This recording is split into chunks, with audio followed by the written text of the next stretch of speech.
Hello everybody, আসসালামু আলাইকুম।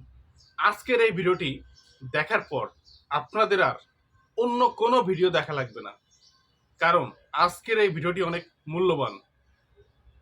Basically আমরা বাজার থেকে যে সকল চার্জার ক্রয় করি, চার্জারগুলো দেখবেন যে চার্জারের পিছনে লেখা আছে, পিছনে বা এখানে লেখা থাকে দেখবেন ইনপুট আউটপুট, আউটপুট ভোল্টেজ এত, অ্যাম্পিয়ার এত।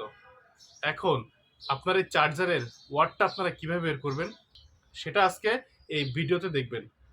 সুতরাং চলুন কিভাবে এই চার্জারের ওয়াট বের করতে হয় সেটা আজকে আমি আপনাদেরকে দেখাবো। So let's go.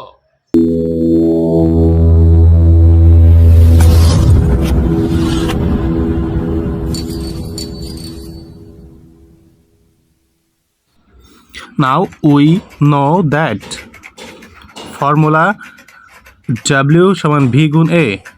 W তে ওয়াট, V তে ভোল্টেজ, A তে অ্যাম্পিয়ার। নাও ফর্মুলা W সমান V গুণ A। W এখানে ভোল্টেজ আছে চার্জারের গায়ে 5 ভোল্ট এবং অ্যাম্পিয়ার আছে 2.4, অর্থাৎ watt 12 watt. This charger is 12 watt. Now another example, this one output voltage 5.0 volt, ampere 0.7 ampere. Now watt সমান we know that formula W সমান V গুণ A।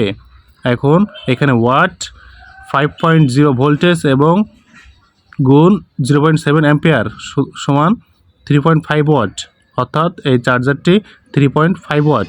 ভিডিওটি যদি ভালো লাগে অবশ্যই লাইক, কমেন্ট অ্যান্ড শেয়ার করবেন। ধন্যবাদ।